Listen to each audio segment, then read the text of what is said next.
everybody. Welcome back to the podcast. Scott Fischer here, Options for Senior Living, and you're listening to Don't Let Haboob Hit You in the Face. If you live in the greater Phoenix area, as I share with each episode, you probably know what I'm talking about. If you are watching this on video, you can see over my shoulder, either both shoulders. Haboob is a giant dust storm that often pummels the desert late in the summertime, and this was last summer. That's Arizona State University. During the day, we didn't know this was happening. And so by 4 o'clock in the afternoon, as everybody was driving home from work, they find themselves buried in dirt. And you guys, I've used this metaphor for years as I've worked for over 2 decades in the spaces with families who are experiencing challenges of aging, usually with a loved one, but could be their own. But there are many things that are happening in our lives, many things that we pay attention to, many things that we dismiss. But if we would pay attention to them, the hope is we can avoid haboob from hitting our lives. Too often, people do ignore these things, and they find themselves in just a world of crisis and such problems around them. And that's the haboob that hits people's families when these issues are not paid attention to. And so what I'm trying to do here, what I've done with our other guests, and I'm going to do here today with Matt, is bring professionals together that experience these or have different perspectives that watch these issues of life unfold. And we hope to educate and equip people to help them not have a crisis and prevent haboob from visiting your family. And so today I've got a friend of mine that I've now known, about 12 years, Matt Shively.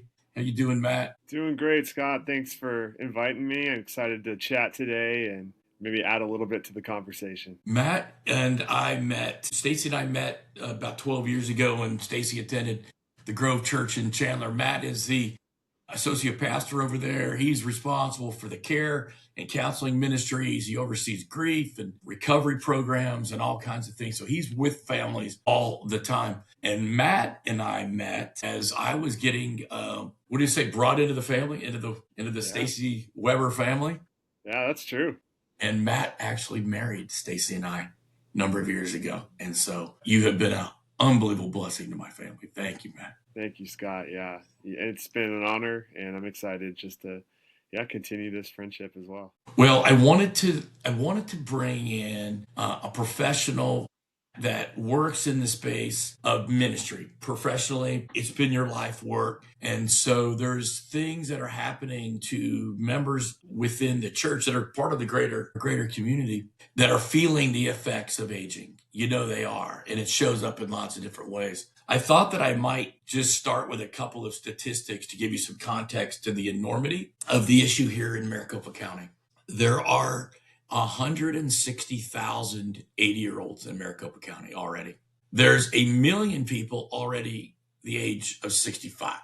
In the greater Phoenix area, Maricopa County predominantly, last year, Matt, 80,000 times a fire truck rolled to somebody's front door to help pick them up off the ground for a fall or some sort of medical emergency. 80,000. And so I would guess some of those people go to church. Some of those people either go to the Grove or the Grove member has that person in their life, And so just off the top, what do you think about all this? And what goes through your mind when I bring those illustrations up? Yeah, I think, that's a lot of visits, which means that's a lot of, perhaps people in that home that don't have somebody who can help them up when they fall. I mean, obviously it could happen and they need a professional if it's a problem. But yeah, so it tells me there's a lot of loneliness that comes with the aging population, and by proxy, the adjustment of that next generation down that maybe feel the burden of either adjusting their life to care for their parents, which that hasn't been a mode ever, or something like that. So it's a life shift that you maybe don't see coming. And I know that's part of your mission, is to help people see it coming and not be caught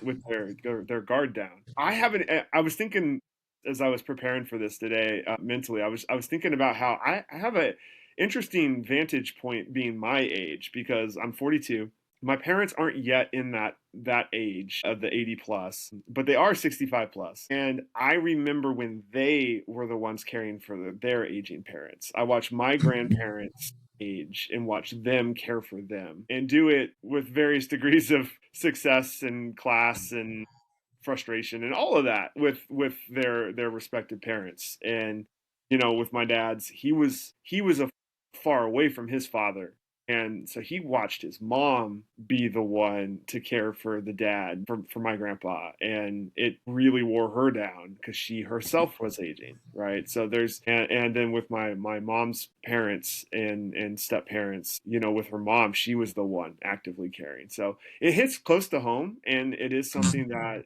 I think I'm trying to learn from their experience for when it's my turn, for one. They've described the generation I'm in for years as the sandwich generation. There was going to be a time when I have my parents and my kids, and in my case, grandkids. So there's four generations. Now, we just lost my mom a few months ago, but for years, there's been four generations in my life. And so mom has needed a lot and needed a lot more as time went on. I'm newly married. I got kids that are still, some of them are still living at home. When you and I met, the Right. twins were 12, 11, 12, right? And now Molly is a mom and has a baby coming.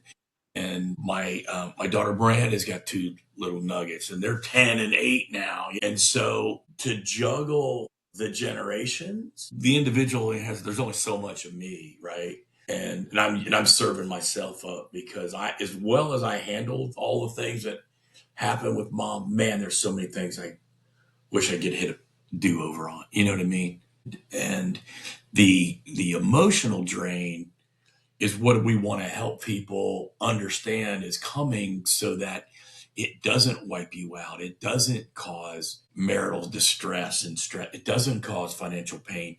It doesn't cause you to question your faith and fall into a spiritual crisis, because it could. It has. It has, for sure. I come from this from the point of view where, as a believer, my faith is rooted in Old Testament tradition. The law was given. The 10 Commandments said, thou shalt honor thy mother and father. Mm-hmm. At the same time, I'm trying to balance four generations of us. Yeah. Can you see the conflict? Yeah, there's conflict when you put any number of people together in the same space, let alone generational gaps here and there. And like you said, like four generations of gaps. If you look up and down, you're gonna have. So I'm trying to figure out what my teenagers are saying half the time. The language they speak, it's like I don't even know.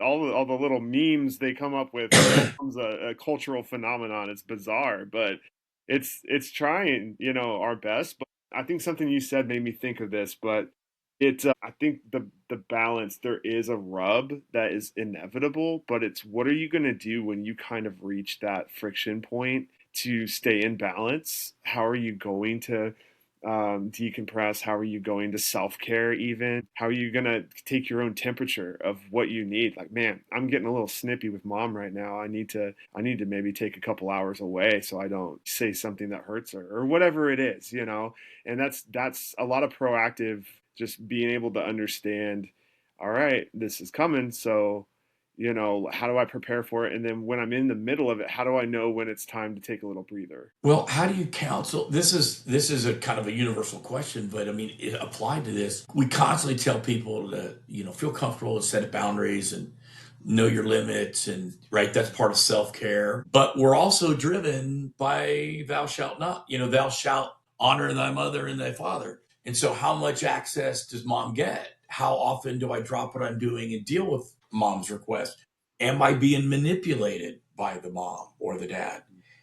If their unwillingness to do the things we ask them to do to make life better, safer, less chaotic, and they ignore, when do I go, you're on your own? Right. These are issues that affect our spirit. My faith is involved. This is wrapped up in, hey God, why is this happening here? I've tried to help her, right? I can imagine you've had people sitting in your office going, if he doesn't do something about his mother, I'm leaving.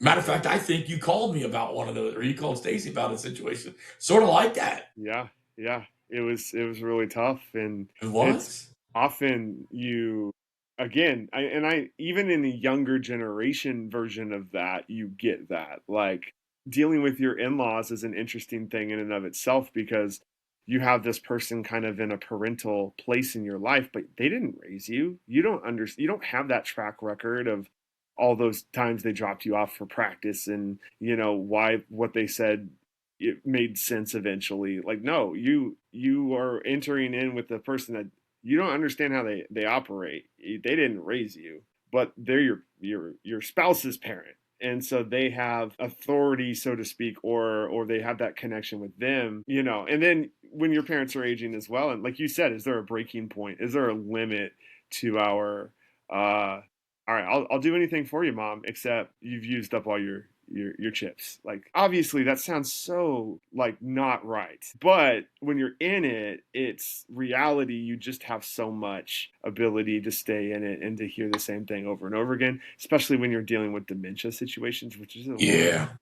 And that's Yeah. so hard. And I had a congregate ask me to come visit their aging sister in a nursing facility and bring them communion, right? And so I went in there and she warned me that the person had dementia, and I'm like I'm thank you for telling me. And so I said I do the whole thing, and the lady launches into a story about this thing that happened right outside her window, and a construction worker was working and they died and all this stuff. And I'm like, oh, it's tough. And I'm like walking out, and the lady's like, none of that happened, right? And I'm like, I understand. It's okay.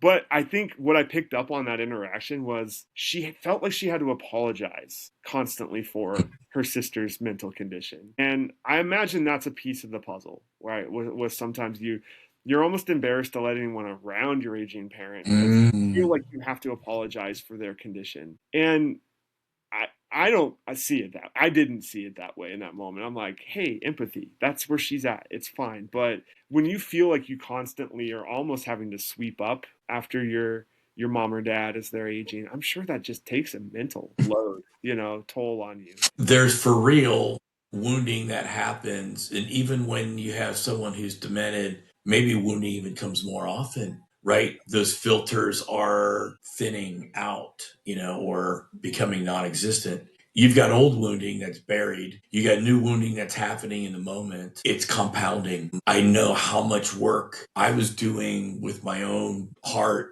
with mom, and we teach forgiveness is not for them, it's for me. Me forgiving somebody is so that I don't end up in a pile of resentment jail. You know what I mean? Yeah. It's to let the door open. And man, I think it really forced to the forefront a lot of self-examination, because even when I snapped at her, I had to go back and forgive for her for whatever triggered me to snap. I had to take responsibility for my own snapping. I can't just blame her and walk away.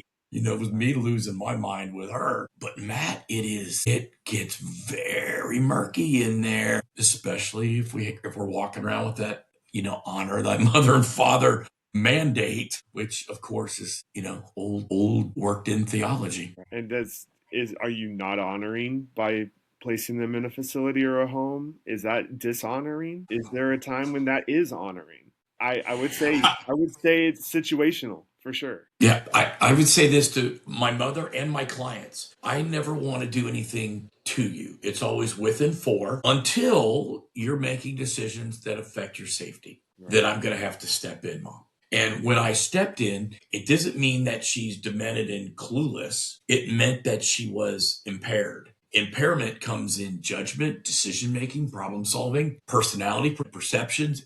That's all part of the syndrome of cognitive change, unhealthy cognitive change. And so it isn't just one day I know your face, and the next day I don't remember your face. These things are happening over a gradient of time, right? And so when decision making is now more complicated and causing me problems because of now I have to assert myself, which of course now complicated the relationship part of this because I was taking control. Have you ever heard kids say that there's like a role reversal? Kids Yeah. become the parents and the parents become the kids.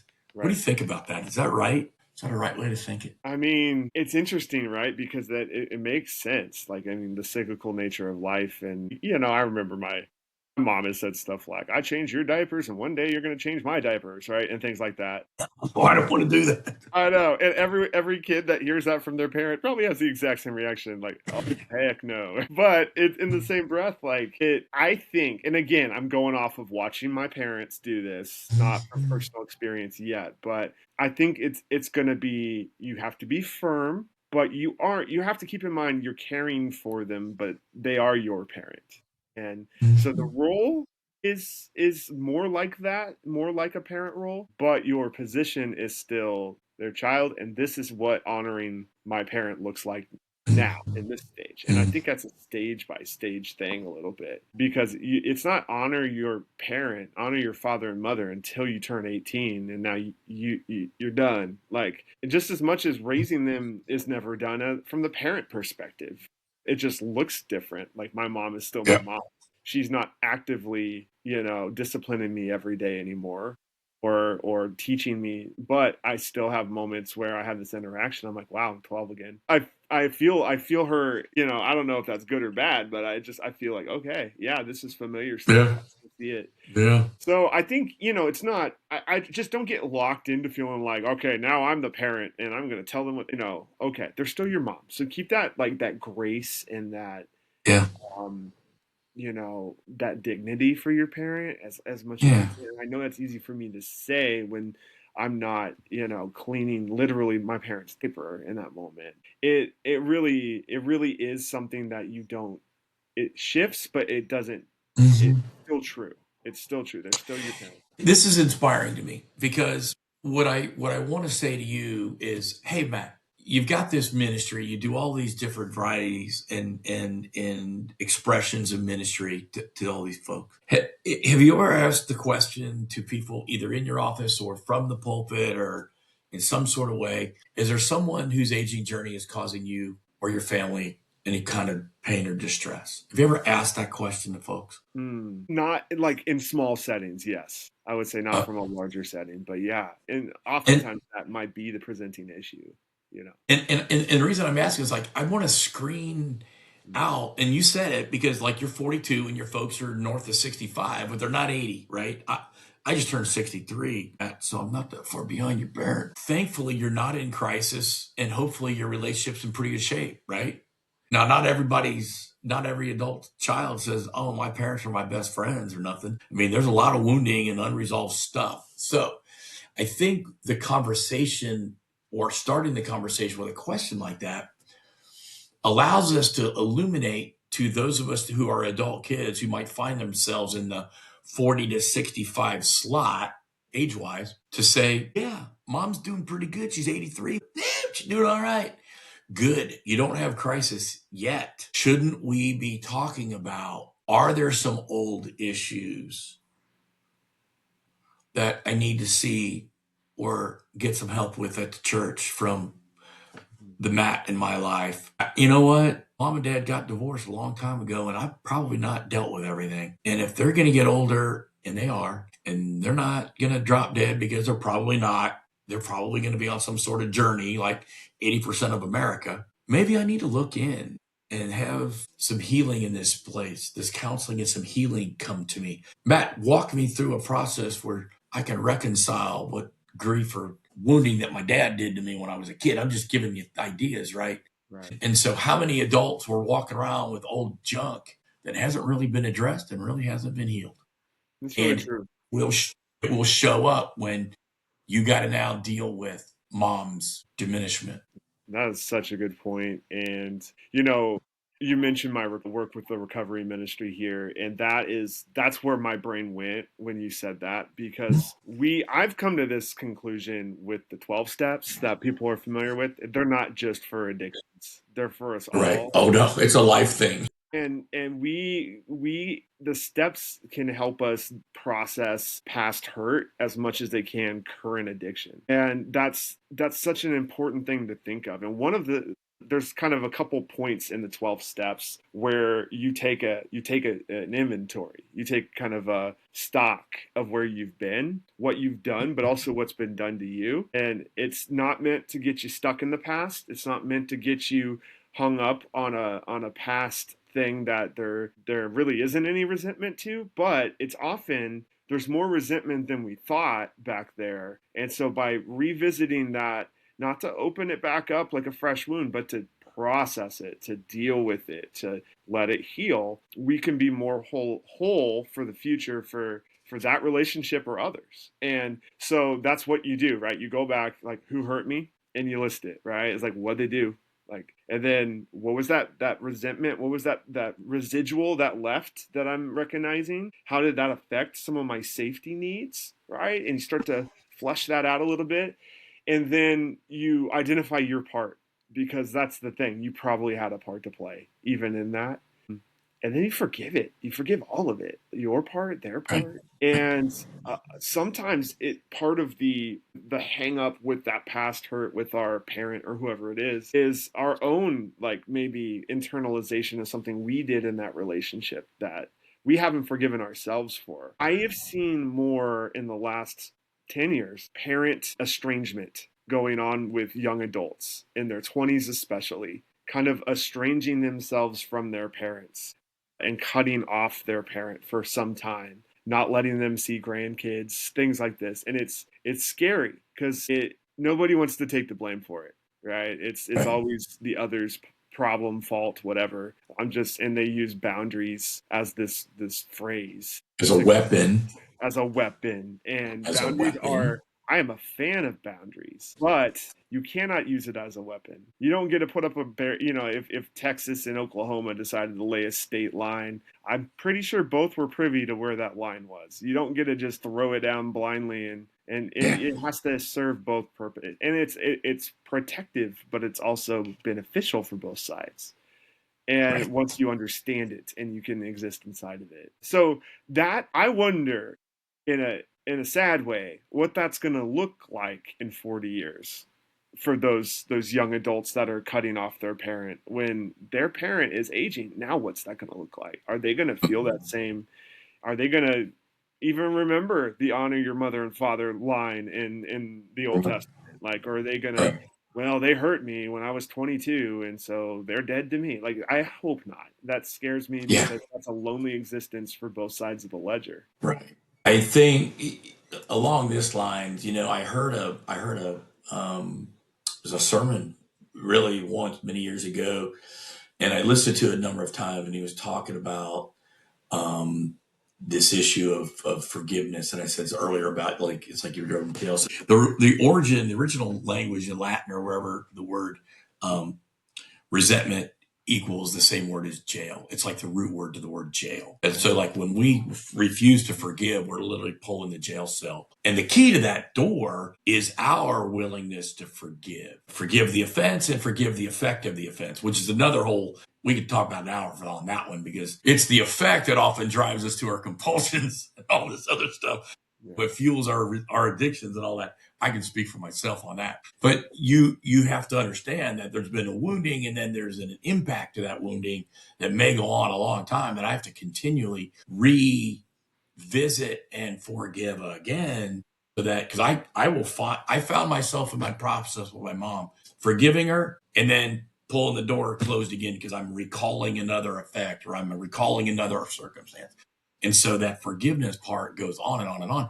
This is a spiritual need of ours to keep us out of jail, our own jail that we create, right? We could also then allow that to go on. And if we don't address it, bitterness seeps into the picture, right? And that bitterness discolors our whole way of life. When resentment becomes bitter, right? And that root of bitterness takes hold of us. And I don't want that for people. What I want to do is talk about it like this, so that if you're in a great shape with your folks, fabulous, good for you. Make sure that you review your life and make sure that there's not some stuff that you have just swept under the rug, because it will resurface. And we want you to be able to navigate this with grace and dignity, and uphold your parents' dignity, honor thy mother and father. And I think there's a both and. You brought it up, and it isn't either or. It's not like, well, if I put her in senior living, then it must be that I'm trying to do this to her or something. It clearly can be the most loving thing to do to find the right situation or to bring the right resources to the table. That isn't that I have to do everything, right? I can get help. That's my own personal boundary. Right. Yeah, for your own sanity as well, but also what's best for them. And the Yeah. safety piece is a huge one. And I think it's obviously those places are expensive, and that can be a limiting factor. Yeah. And it's tough. I've watched my friends who are just a little bit older than me. They're starting to enter that phase, and seeing them struggle with. And a lot of times they're from far away, and so they're the sibling that doesn't live close. So what does that role look like? The sibling who lives Yeah. closest generally is the one with the day in and day out interaction. So, but there's a support role for the siblings that are away from mom or dad that they still have a role to play, and they can still support their sibling while they do that. Yeah. Um, the Stacy and I came up with a phrase that we've lived by for a few years, and it's our turn now to love and care for those who loved and cared for us. It's our turn now because the ball's in our court. Really, our parents are aging. You can't stop time. It's coming. Right. Their needs are going to increase unless they have a sudden death and an exit. My dad had a sudden death and an exit. My mom had a 10-year bounce down the road, until we lost mom. And so we want to honor that. And I really feel like I remember back years ago, Matt, did you grow up here? Did you grow up here in Phoenix? I did not. No, I grew up kind of Midwest in Okay. Texas. Yeah. Back in the 80s and 90s, there was a weatherman on TV, and he used to say stuff like, watch your kids around waters. 2 seconds is too late, too long. And the reason is that there was a routine in the spring and summer around here where kids were falling into pools. And there was no legislation yet about how much pool fences and self-closing gates and all. I mean, this is 40 years ago. Watch your kids around water. Well, if you say that out loud now, even though you didn't grow up here, you've heard that before, right? I have. Yeah, absolutely. We feel strongly that it's our turn now is that kind of a phrase. Like, this is not to be played with or just going, oh, well, it'll happen someday. No. We have got to deal with how we are wired about all these things and the family relationships, and our prayer life, our spiritual life is affected, our financial life, our marriages are affected. I mean, you called me in the middle of that, or you called Stacy a few years ago with that family, like their marriage was on the line because crisis had invaded their situation. And I'd love to help people long before the crisis. We can help them find their way out, but right. I short often of say, something. like, the time to prepare for a storm is not when it's raining, it's when it's sunny. And that's when you put in the legwork. That's when you put down the sandbags. That's when, it's not when it starts raining, it's too late. Right Care's been doing this in the greater Houston area for a number of years with a number of churches, helping them build their own ministry within the church, partnering with them, connecting them to community resources, but addressing some of these challenges. Right Care's methodology, Matt, has been tested over 75,000 times with real people. So a tool that they have developed that we are now, Stacy and I and our team are being certified to use, is to be able to assess the safety within someone's homes, but not just safety, but 6 aspects of their life. One is their safety, of course, their environment, how things are being managed. Second of all, how they're managing their medical conditions. Third, the burden of care impact on their system, their family system. We also look at quality of life. We look at autonomy and self-reliance. How much can they do for themselves, and how much can their system that they live as a part of how much can get done for them so that they can safely navigate and effectively and with dignity navigate this. But the churches have pieces of this put together. Right Care has been putting this together for a number of years in Houston. We're bringing this to Phoenix now. We have a partnership with the city of Scottsdale Fire Department to help the city deal with the parts of this, but we're also launching this with some churches in Scottsdale as well. And so what we are looking to do is find church partners, help us grow this voice to these adult kids and to the seniors themselves that aging is inevitable. Stop sticking your head in the dirt. We have got to open our eyes up to the reality of what's coming. It's almost like this. My mom was raised Catholic, and I think her Catholicism diluted over the years and embraced some Protestant theology and stuff.